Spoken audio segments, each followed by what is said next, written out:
Sot mikpresim në Tiranë kryeministrin e Mbretërisë Spanjës dhe përveç të tjera është një njohës i mirë, i kahershëm i rajonit, edhe një mik i mirë i Shqipërisë. Është vizita e parë zyrtare e një kryeministri spanjoll në Shqipëri dhe është edhe vizita e parë e një kryeministri të një vendi të Bashkimit Evropian pas hapit historik të çeljes së negociatave për antarësim me Bashkimin Evropian. Na vjen jashtëzakonisht mirë dhe unë dëshiroj që edhe publikisht sot këtu ta falenderoj Pedron për mbështetjen pa rezervë të Spanjës në këtë proces, duke kujtuar që Spanja kishte një pozicion disi më të ngurtë se sa të tjerë, duke qënë në një farë mënyre më kërkuese dhe fakti që sot Spanja është tërësisht e angazhuar në mbështetje të këtij procesi dhe ka qenë një nga aktorët më të zëshëm për të çelur negociatat me Shqipërinë dhe Maqedoninë e Veriut, është edhe konfirmim i faktit se ne folëm me gjuhën e rezultateve konkrete, që morën vlerësimin e të gjithëve. Ne kemi një pritshmëri të lartë nga presidenca spanjolle, e cila do të udhëheqë Bashkimin Evropian në 2023 në hapje të një sezoni që sipas nesh është shumë i dëshiruar dhe i përshtatshëm për ne, sepse fillon me Spanjën, vazhdon me Belgjikën dhe më tutje me Hungarinë. Është treshja që faktikisht ka përfunduar me sukses negociatat e pranimit të Kroacisë në Bashkimin Evropian. 3 vende me një pozicion absolutisht të qartë, të pa lëkundur europeist dhe për më tepër që të treja, edhe me këtë vizitë të kryeministrit në rajonin ton, të prirura të mbështesin në mënyrë të posaçme Ballkanin Perëndimor në këtë proces transformimesh edhe integrimi historik. Kemi folur me kryeministrin natyrisht për rajonin, cilin ai po e viziton. Kemi folur për nismat rajonale, kemi folur për mënyrën se si ne mund ta integrojmë këtë proces nismash rajonale me procesin që nis me idenë e komunitetit të ri politik evropian dhe se si pa e zëvendësuar kurse si dhe pa anashkaluar procesin individual të çdo vendi në kuadrin e zgjerimit të Bashkimit Evropian, të krijojmë sinergji të reja, të cilat do të na afrojnë shumë më tepër dhe shumë më shpejt me rrjetin e institucioneve evropiane, siç po bëjmë aktualisht dhe po i shohim të mirat me integrimin ton në sistemin e emergjencave civile evropiane. Sot ne e shohim që është shumë më e shpejtë dhe shumë efikase mbështetja kur vjen puna për zjarret, për shembull, sepse jemi bërë pjesë e këtij sistemi dhe mekanizmi që i shërben gjithë vendet evropiane na shërben dhe ne. Po ashtu me energjinë kemi shumë për të bërë dhe siç jemi plotësisht të linjëzuar dhe integruar kur vjen puna për të përballuar agresionin rus në Ukrainë, dëshirojmë të jemi të linjëzuar dhe integruar edhe kur vjen puna për të bashkuar në një rrjet vetëm universitetet tona në Shqipëri dhe në rajon me universitetet evropiane, dhe kështu me radhë. Është një proces që ne shpresojmë shumë, që pa qenë absolutisht konkurrues dhe zëvendësues i procesit integrimit, të jetë komplementar dhe pasurues i procesit të zgjerimit dhe të integrimit të vendeve tona. Natyrisht kemi folur për Kosovën, dihet që Spanja ka një pozicion të ndryshëm dhe tradicionalisht të palëvizshëm për arsye që lidhen me vetë Spanjën dhe që nuk kanë të bëjnë me asnjë lloj diskriminimi apo me asnjë lloj paragjykimi ndaj bashkësisë së shqiptarëve në Kosovë dhe ndaj të drejtës së tyre. Por, sidoqoftë, ne kemi diskutuar aq më tepër në kuadrin e një situate që mbrëm vonë ka pasur një përshkallëzim, krejtësisht pa arsyeshëm, pasi qeveria e Kosovës ka të drejtën, jo vetëm të drejtën në fakt, por ka dhe detyrën që të zbatojë marrëveshjet duke ushtruar sovranitetin territorial që buron nga një pavarësi në administrimin e shtetit. Dhe marrëveshjet e dakordsuara me palën tjetër janë marrëveshje për të zbatuar, nuk janë marrëveshje për të diskutuar. Sidoqoftë, ne përshëndesim edhe shtyrjen me 30 ditë të zbatimit të marrëveshje, gjë që pash që e ka përshëndetur pak më parë edhe shefi i diplomacisë europiane zoti Borrell, gjë që u kërkua edhe nga Shtetet Bashkuara përmes ambasadorit në Prishtinë dhe unë i bëj thirrje autoriteteve në Beograd, presidentit të Serbisë, që të mos ushqejnë me asnjë lloj justifikimi dhe me asnjë lloj alibie grupe të caktuara në veriun e Kosovës, që për arsyet e tyre i kundërvijnë zbatimit të një marrëveshje që jo vetëm duhet zbatuar, por është e vlefshme të zbatohet edhe për t'i dhënë më shumë besueshmëri dialogut mes Serbisë dhe Kosovës. Dhe me Spanjën në mënyrë bilaterale ne duam të vazhdojmë. Kryeministri ka folur edhe për iniciativë të Spanjës për të afruar komunitetin e sipërmarrësve spanjoll me rajonin, iniciativë rajonale.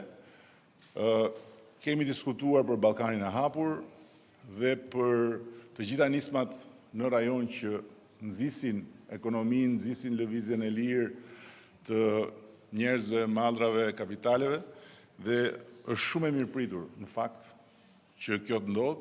Ne po shohim një rritje të turistëve spanjoll në Shqipëri, ne po shohim një rritje të interesit të sipërmarrjeve. Informohem kryeministrin që kemi 2 nga operatorët më të rëndësishëm të industrisë turizmit në Spanjë, Melia Group dhe Iberostar, që janë angazhuar në Shqipëri. Melia Group ka nënshkruar 5 apo 6 kontrata me struktura të reja hotelerie në Shqipëri. Iberostari po ashtu ka aplikuar për rezortin e parë turistik në zonën e Durrësit dhe nga ana tjetër, siç jeni informuar me shoqërinë Endesa, ne kemi firmosur një marrëveshje mirëkuptimi në Madrid dhe po diskutojmë për përfshirjen e shoqërisë Endesa, shoqëria e energjisë dhe gazit, në strukturën e shoqërisë son Albgas. Spanja është një model në Europë për energjinë e rinovueshme.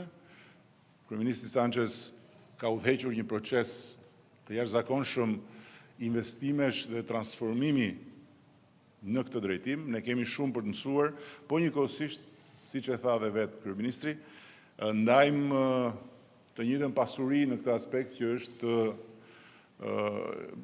një diell shumë këmbgulës për gjatë gjithë vitit dhe ne kemi ambicje njësoj si edhe Kryeministri dhe Spanja që në një kohë të arsyeshme të bëhemi eksportues neto të energjisë. Kryeministri i dashur Pedro, shumë faleminderit për vizitën. Unë kur e kam uruar Pedro në ditën që u bë kryeministër, i kam thënë që më në fund në Spanjë do të jetë në krye të qeverisë dikush që jo vetëm e di ku bie Ballkani, por që e ka jetuar Ballkanin në ditët e veta të vështira. Dhe mbase ky është shansi i fundit që Spanja të jetë pak më e pranishme në Ballkan dhe kjo vizitë e mirë se ardhur është, besoj unë, prova që kam pas shumë drejt, që jam gëzuar shumë si socialist, po edhe si kryeministër i Shqipërisë për fitoren dhe për zgjedhjen e kryeministrit Sanchez. Faleminderit. Buenos días, querido Edi, querido primer ministro.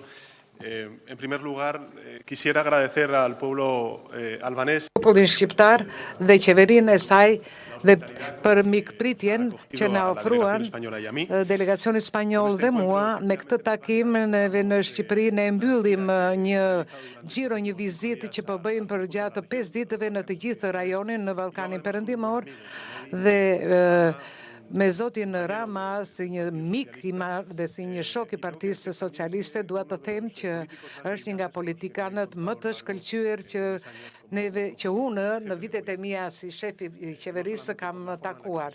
Dhe jo vetëm nga mënyra se si shprehet, po për të gjithë angazhimet e tij europiane dhe sigurisht edhe për formën me të cilën ai vepron dhe bën politikë dhe që janë hapa shumë të rëndësishme të Shqipërisë në plan ndërkombëtar. Kështu që unë jam shumë mirë njohës dhe e falenderoj këtë figurë politike, kryeministrin shqiptar. Nuk është kjo një kompliment që dua të bëj, po këtë gjë unë e besoj me vërtetë dhe i uroj Shqipërisë. Quisiera recordar además que hace poco menos de un año nos encontramos también el primer ministro albanés y yo en el Palacio de la Moncloa en Madrid. Por tanto, fue la primera vez en la historia de la visita oficial de un primer ministro albanés en España y ahora es la primera vez en la historia de la visita oficial de un primer ministro español en Albania. Es verdad que entonces el mundo era muy distinto, querido Edi. El 24 de febrero nos cambió el paso una invasión brutal de Putin en Ucrania, que lo que pretende no es solamente cuestionar la soberanía nacional y la integridad territorial de Ucrania, sino también cuestionar y alterar de manera brutal el orden internacional basado en reglas que nos hemos dado la comunidad internacional desde la Segunda Guerra Mundial. Creo que la guerra en Europa jamás va a cambiar los valores que nos unen y que compartimos. Muy al contrario, creo que esta guerra lo que ha hecho ha sido demostrar la fortaleza de la unidad de toda la comunidad europea, no solamente de la Unión, sino también de todos aquellos países que tienen perspectiva europea, como es Albania.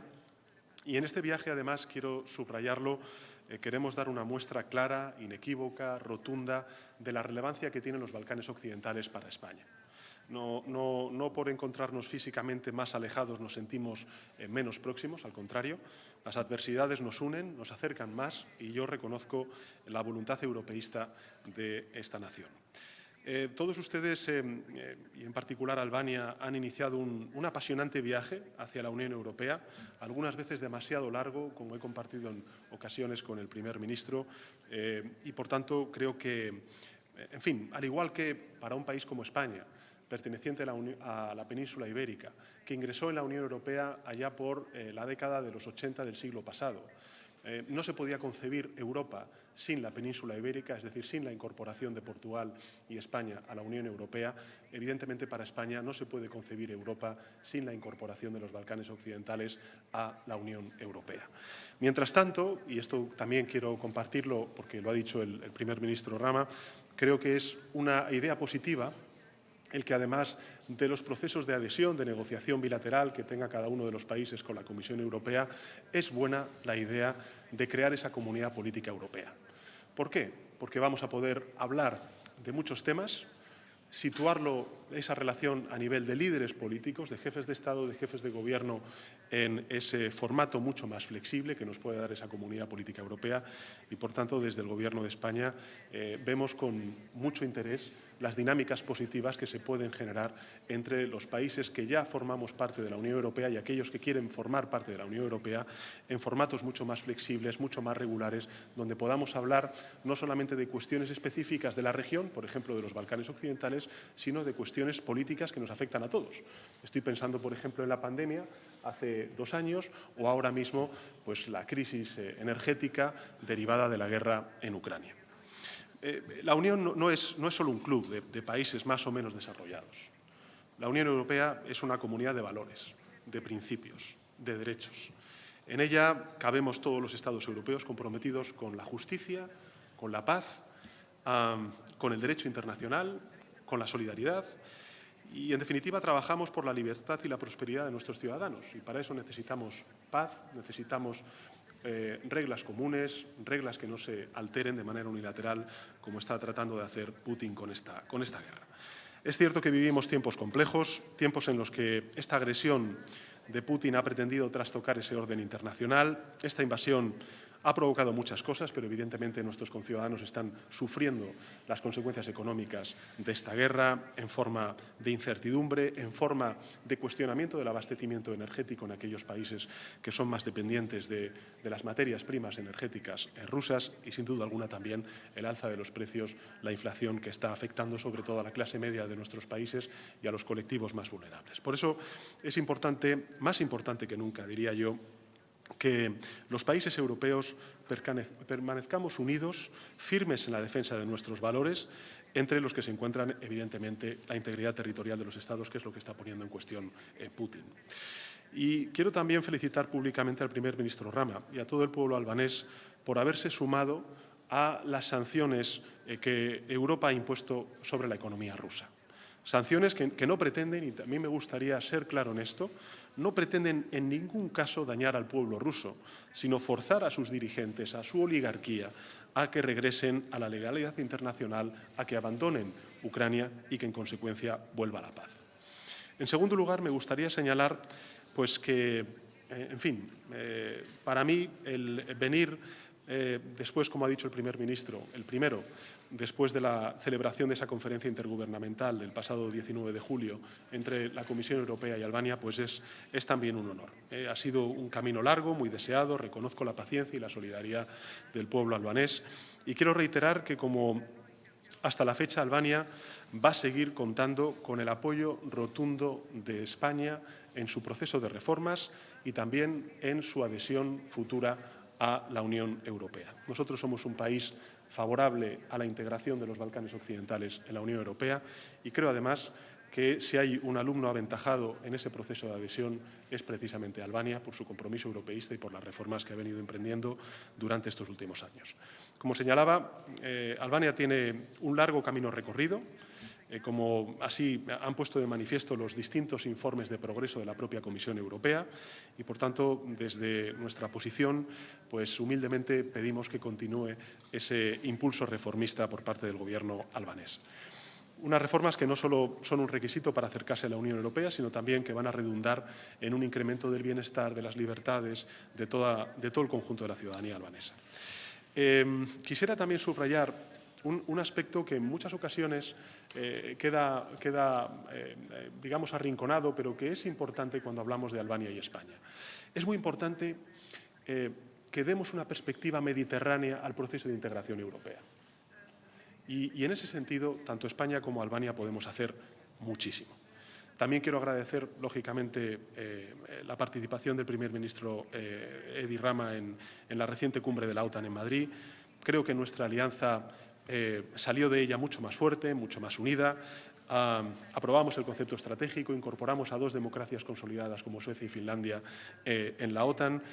Agradezco también el apoyo que dio el Gobierno albanés a esa perspectiva del sur, a ese flanco sur que tenemos que desarrollar, porque vienen también desafíos, retos, amenazas del flanco sur que no podemos postergar. Pero volviendo a la cuestión de la perspectiva mediterránea en esa integración europea, creo que tanto Albania como España podemos hacer mucho por lograrla. Y finalmente quiero hacer una referencia a la relación bilateral entre nuestros países. Creo, querido Edi, que podemos reforzarlas aún más. Desde luego, hay grandes oportunidades para las empresas españolas en múltiples sectores, infraestructuras, turismo, el sector energético, como bien ha comentado el primer ministro Rama, que deseamos también mejorar con Albania. Y también creo que debemos intensificar nuestra relación en materia de cooperación judicial y policial, donde desde hace tiempo nuestra colaboración creo que es muy positiva, es formidable y nos ha permitido desarrollar numerosas operaciones policiales conjuntas con éxito. En la visita del primer ministro Rama a Madrid hace ya unos meses firmamos un acuerdo de extradición que ya está en vigor y está funcionando bien. Hoy rubricamos un nuevo instrumento que desarrolla el acuerdo de colaboración entre Albania y España sobre la cooperación en la lucha contra la delincuencia. Y este acuerdo lo que va a hacer es permitir seguir avanzando en nuestra cooperación policial y reforzar el Estado de Derecho en nuestros dos países. Así que, querido primer ministro, querido Edi, muchas gracias de nuevo por tu acogida, por la hospitalidad del pueblo albanés. En España, ya sabes, tienes un amigo, un aliado y, desde luego, también tienes un admirador, porque creo que eres, como he dicho al principio de mi intervención, un gran político y, desde luego, lo haces valer precisamente en los foros en los que participas, como he tenido ocasión de ser testigo. Nada más y muchas gracias.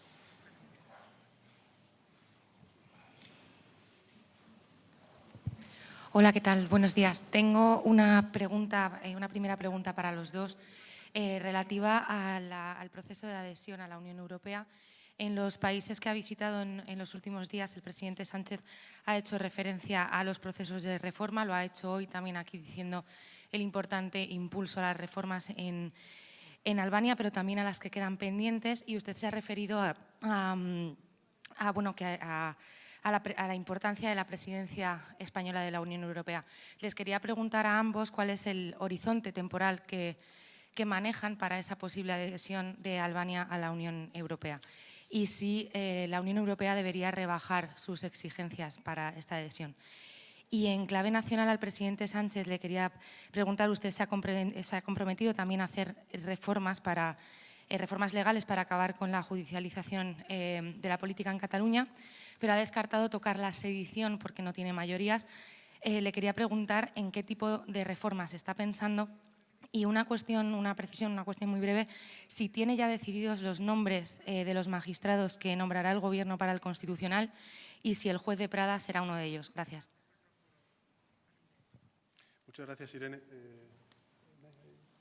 Muchas gracias, Irene, por sus preguntas. En relación con los tiempos y los plazos, creo que nos haríamos un flaco favor si pusiéramos tiempos y plazos a ese proceso de adhesión.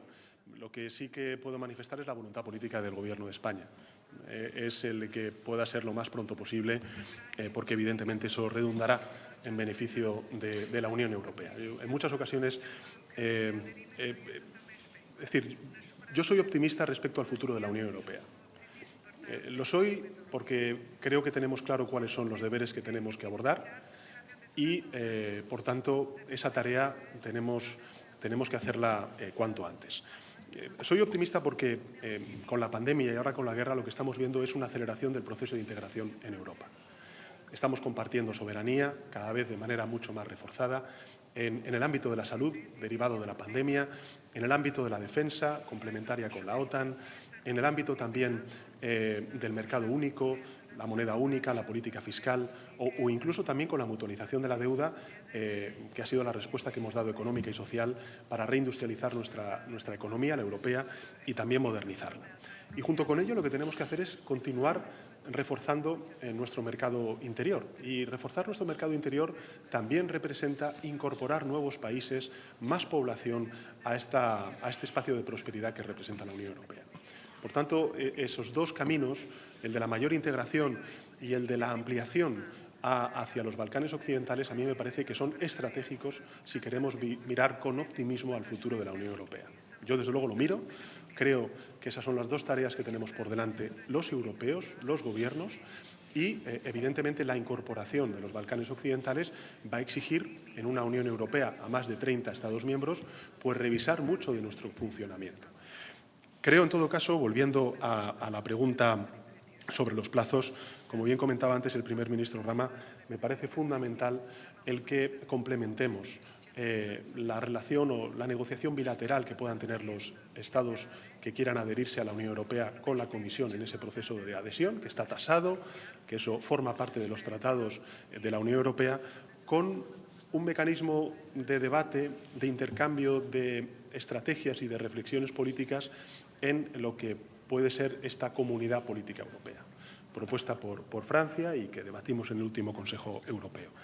Y vamos a ir viendo exactamente cómo avanza este formato más flexible, pero que yo creo que es necesario y va a generar, como comentaba antes el primer ministro Rama, buenas y dinámicas positivas entre países.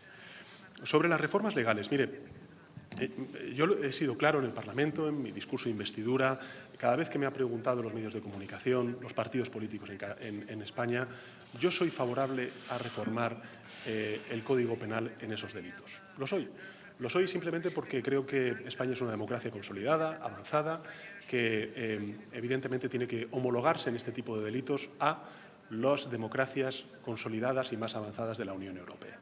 Además, no es una cuestión solamente de una opinión política, es que la mayor parte de los penalistas, de los académicos vinculados con el Código Penal, lo que siempre sugieren, lo que siempre afirman, la mayor parte de ellos, es que hay una necesidad de reformar el Código Penal en estos delitos.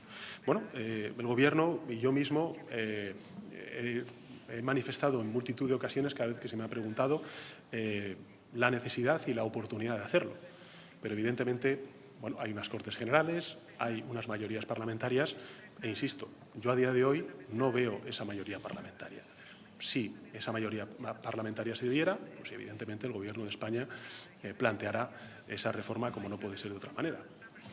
Y respecto a los tipos, los nombramientos y demás, bueno, yo creo que aquí hay varias cuestiones que decir. En primer lugar, si un partido se califica como constitucionalista, tiene que cumplir con la Constitución todos los días del año, no cuando a él le convenga. Y, por tanto, hago un nuevo llamamiento al principal partido de la oposición para que después de más de 1000 días cumpla con la Constitución y desbloquee la renovación del Consejo General del Poder Judicial. Y, en segundo lugar, yo estoy convencido de que el Consejo General del Poder Judicial cumplirá con la ley y que, por tanto, dará los nombres y una propuesta para renovar, por su parte, los magistrados del Tribunal Constitucional. Desde luego, el Gobierno de España lo hará, como hemos dicho, en el mes de septiembre.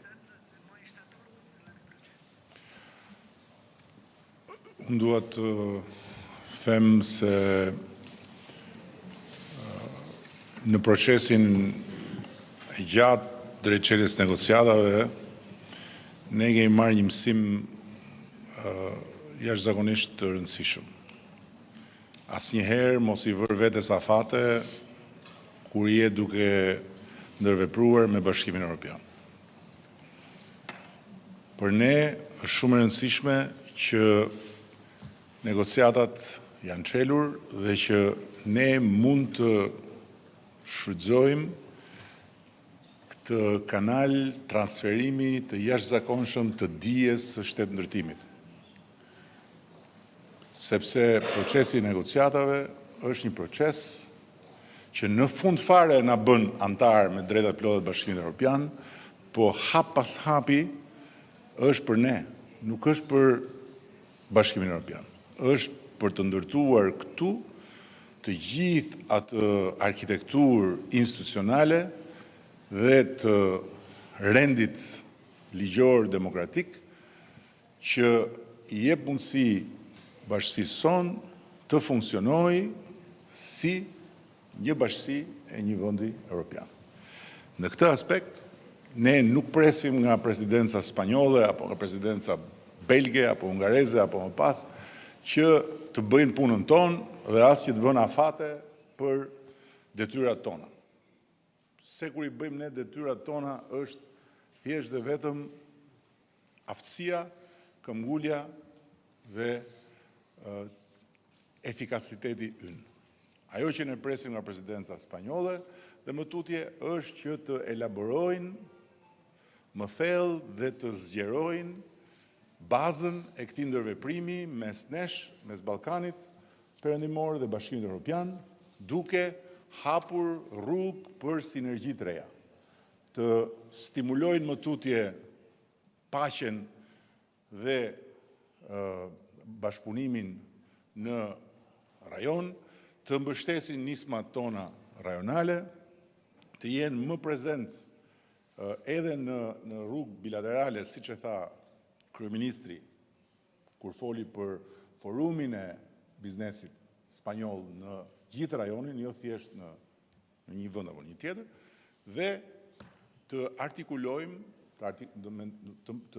të udhëheqin një proces që ky komunitet i ri politik evropian të fillojë të marrë një formë konkrete, jo si zëvendësues i procesit ton të integrimit, por si një hapësirë e re ku ne jemi më të lidhur me njëri tjetrin. Nuk duhet presim një luftë që të na bashkojë në një tryezë.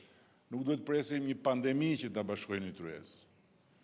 Nuk duhet presim që të mbulohemi nga zjarret që të bashkojnë në një tryezë, por duhet të jemi bashkë edhe kur vjen puna për të mbështetur të rinjt, për të mbështetur rritjen e cilësisë së shkollimit në vendet e Ballkanit Perëndimor, për të mbështetur sinergjinë mes universiteteve, për të mbështetur fermerët edhe këtu dhe kështu me radhë. Është një proces win-win. Dhe në këtë proces win-win, unë jam i bindur që presidenca spanjolle dhe të gjitha presidencat e tjera më pas kanë një rol që mund ta luajnë për ta fuqizuar këtë sinergji evropiane, rreth vlerash dhe parimesh, si ato që na kanë bërë bashkë edhe kundër agresionit rus. Ne jemi të linjëzuar 100% me Bashkimin Evropian në këtë betejë. Jo sepse na ka urdhëruar njeri apo sepse na ka imponuar njeri, po sepse i përkasim kësaj bote vlerash dhe parimesh.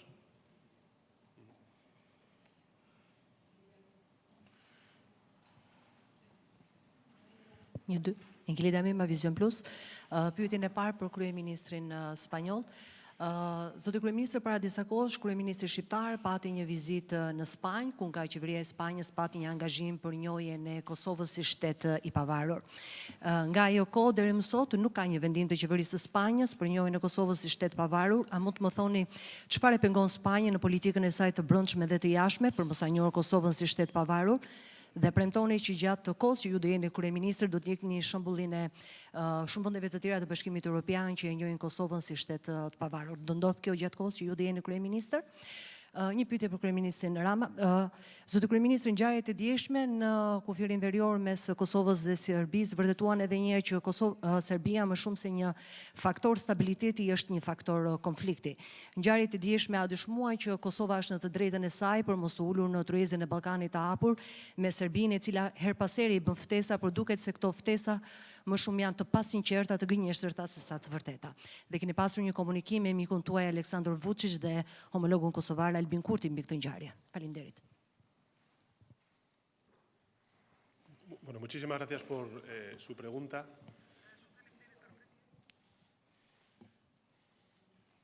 Gracias por su pregunta. Bueno, yo creo que los buenos amigos, como son España y Albania, pueden también tener sus diferencias. Y nosotros tenemos una diferencia respecto a Kosovo.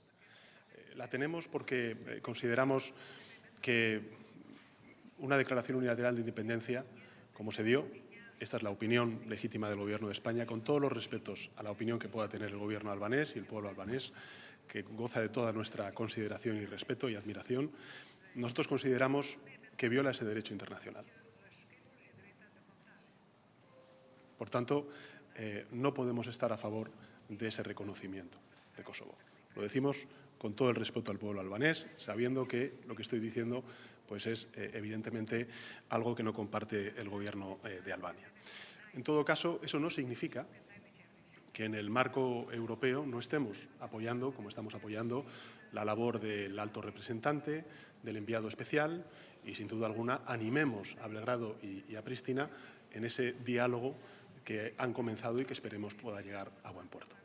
Esta es la posición del Gobierno de España e, insisto, la decimos con todo el respeto y siendo conscientes de que los buenos amigos pues, pueden tener sus diferencias. Y en este caso pues, es evidente que tenemos una discrepancia.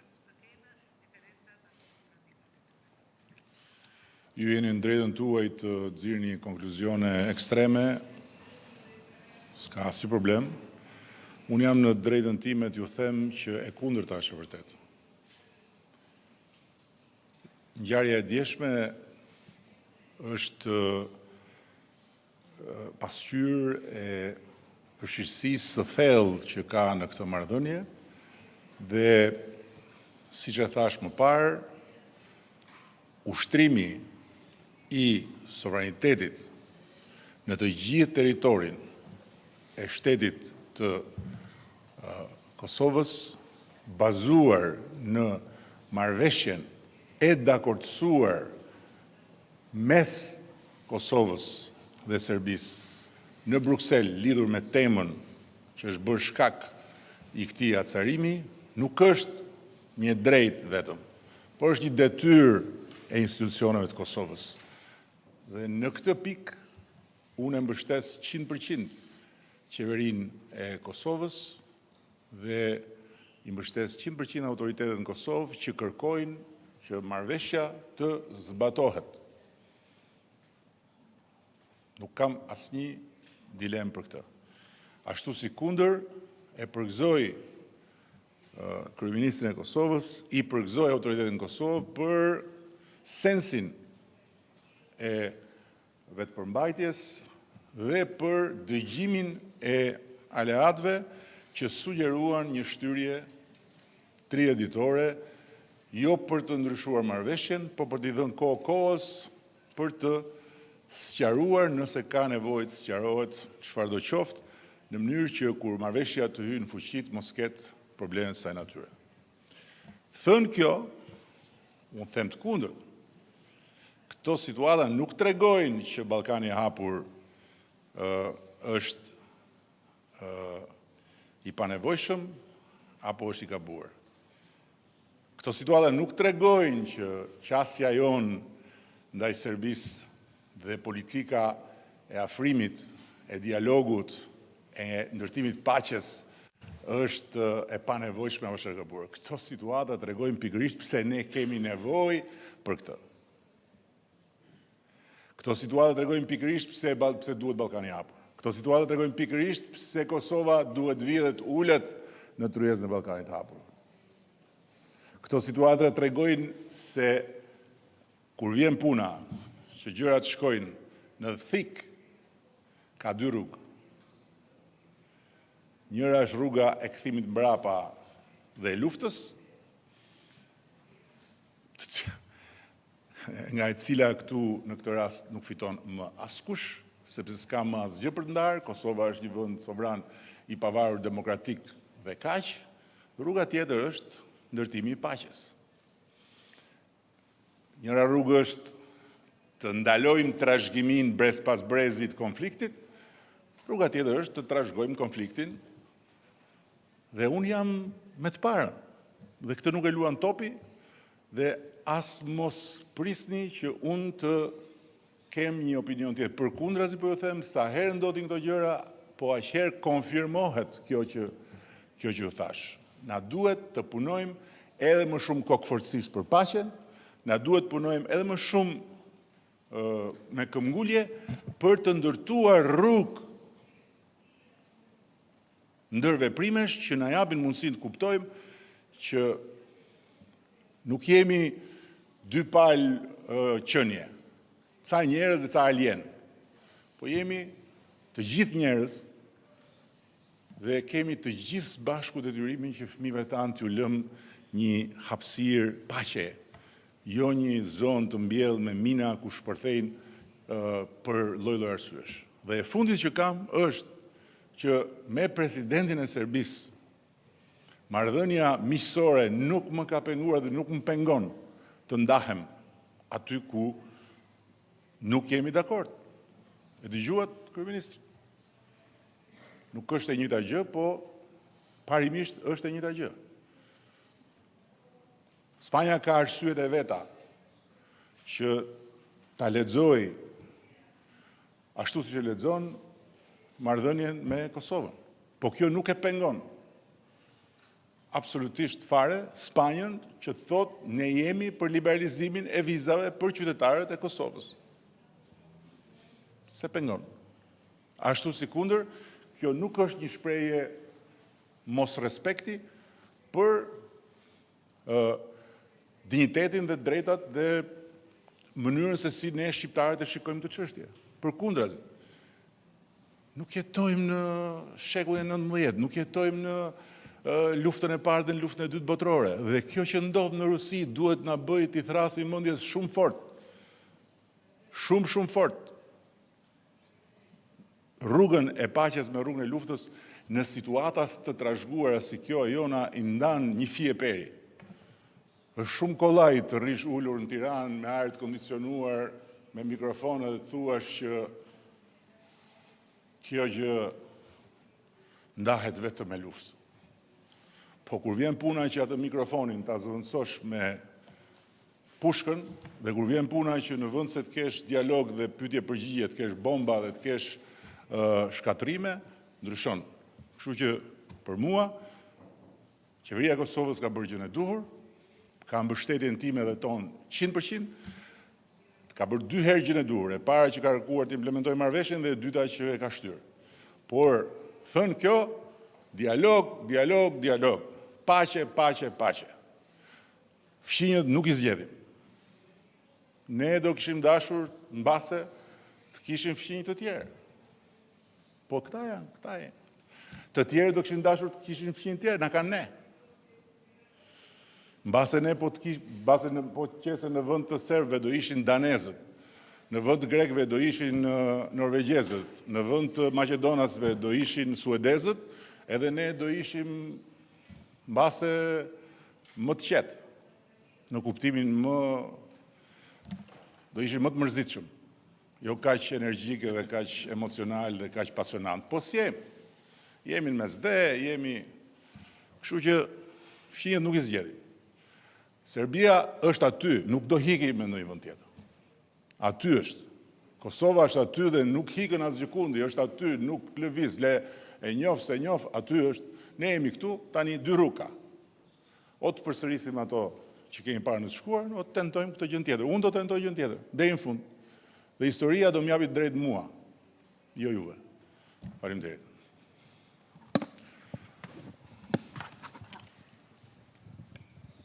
Sí, yo quería preguntar precisamente al hilo de este nuevo episodio de tensiones en Kosovo, si albergan ustedes algún temor de que Rusia quiera aprovechar cualquier paso atrás en la pacificación de la zona para incrementar su influencia.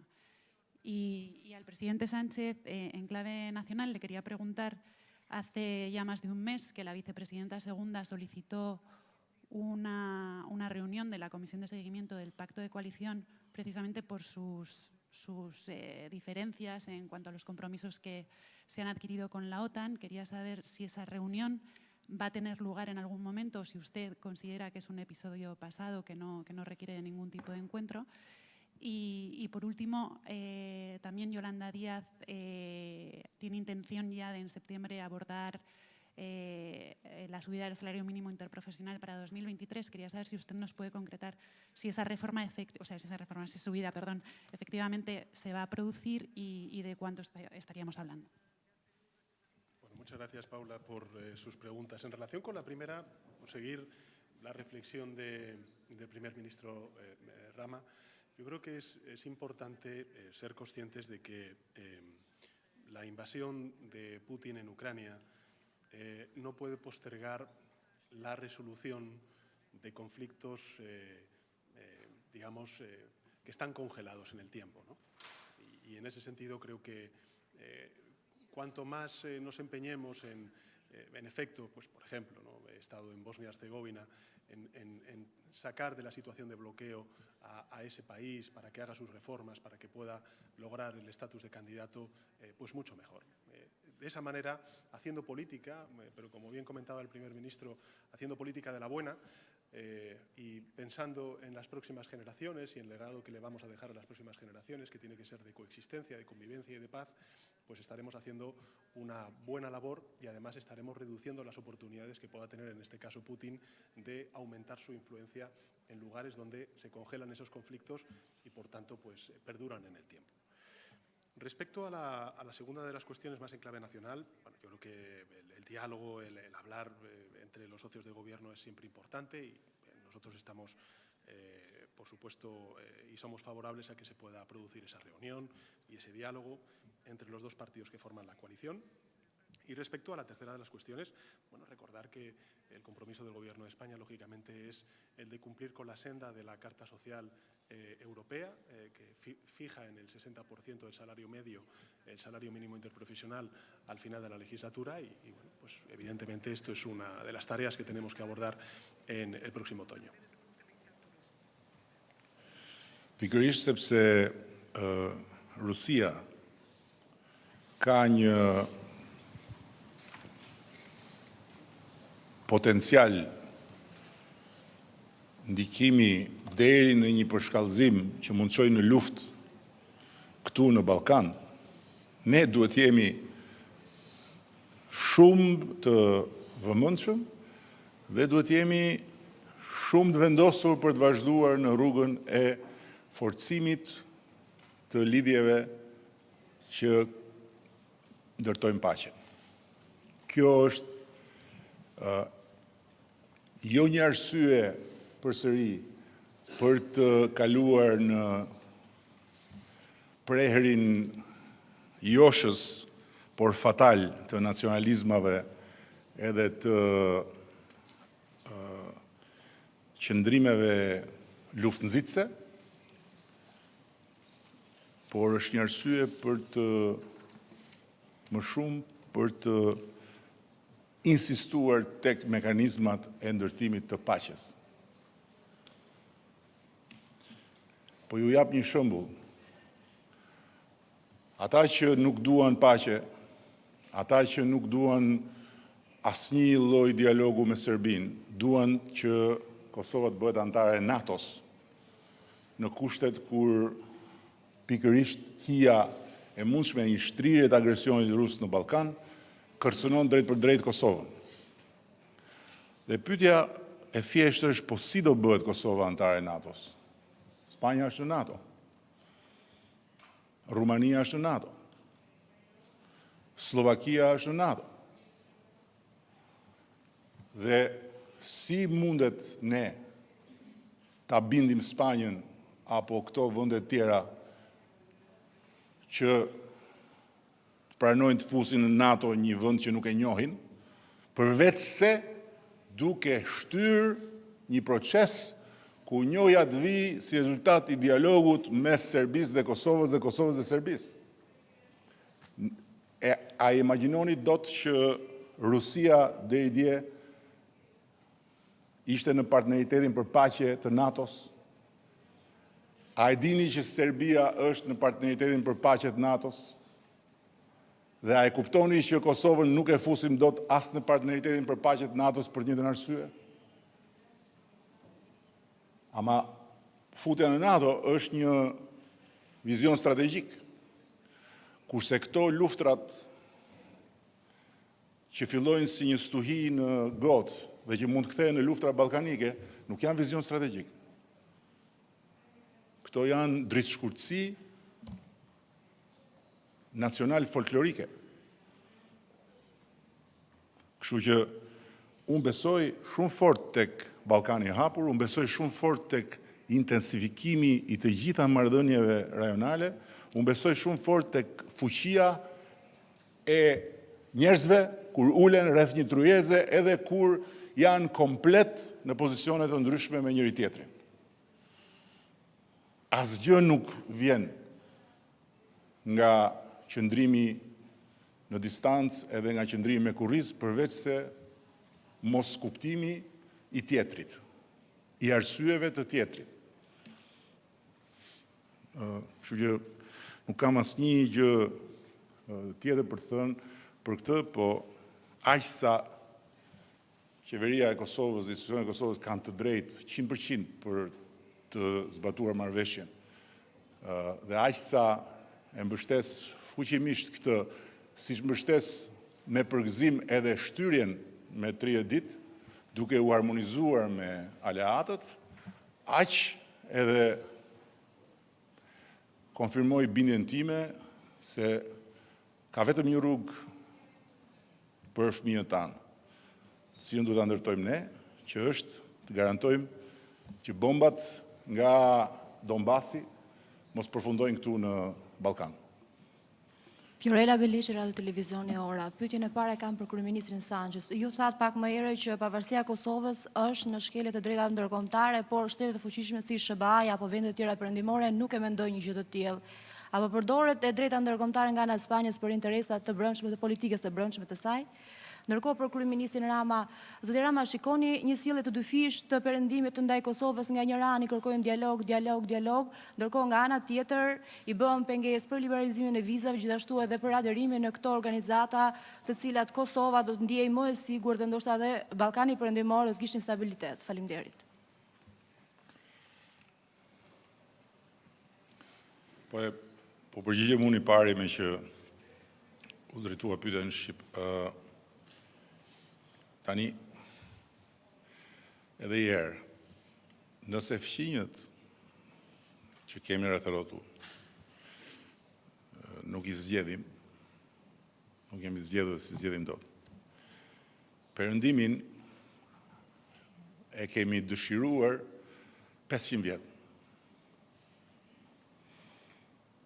Që nga koha e atij që mbante këtë përkrenare. Dhe tani të flasim ne për standardet dyfishta të perëndimit, pa bërë detyrat tona, dhe të flasim ne për çfarë kupton e çfarë nuk kupton perëndimi, duke harruar që po mos ishte perëndimi, Kosova nuk do ishte jo shteti i pavarur, po s'do ishte as krahin me autonomin e zgjeruar, se nuk ja jepnin ata, është pak si e tepërt. Ne pa perëndimin nuk kemi të ardhmen, që t'jemi shumë të qartë. Dhe prandaj është shumë e rëndësishme që në çdo hap ne të themi atë që mendojmë hapur, por njëkohësisht mos harrojmë kurrë se e kemi me një kalim rrugën. Se kemi me 2 kalime. Me perëndimin. Dhe pikë. Që do thotë që për liberalizimin e vizave nuk është Spanja, për shembull. Po është një vend tjetër që e njeh Kosovën, që ka vënë veton. Po kjo nuk është një arsye që ne të flasim për standardet dyfisha të perëndimit, kjo është një arsye që ne të bëjmë çmos, që të tregojmë që kjo, sa është e padrejt, aq edhe kundërshtohet prej nesh me fakte, me vepra. Kjo është arsyeja pse Kosova duhet të jetë shumë më e angazhuar në dialogun me Serbinë. Edhe sikur Serbia mos doj, Kosova duhet ta kërkojë dialogun pa pushim. Kjo është arsyeja pse bashkëpunimi me aleatët strategjik, me Shtetet e Bashkuara, me Bashkimin Evropian është domosdoshmëri dhe mbi të gjitha pa atë dialog dhe pa njohjen e reciproke, strategjikisht e ardhmja nuk është aq e ndritur saq mund ishte. Përmenda rastin e NATO-s, ju flisin për organizatat e tjera. Po si do ndodhi kjo? Në qoftë se aleanca me perëndimin nuk është e konsoliduar 100%. Çfarë do e bëj Spanjën ose vendet e tjera të ndryshojnë mendim? Vetëm thellimi i dialogut dhe arritja e një zgjidhje me armikun e deridjeshëm. Me armiqt bëhet paqja, nuk bëhet me miqt. Me miqt bëhet sherrri. Paqja bëhet me armiqt. Muchas gracias, primer ministro. Es una cuestión, como he dicho antes, y lo digo con todos los respetos, de cómo vemos desde España el derecho internacional. Muchas gracias. Besoj që mbaruam, shumë faleminderit.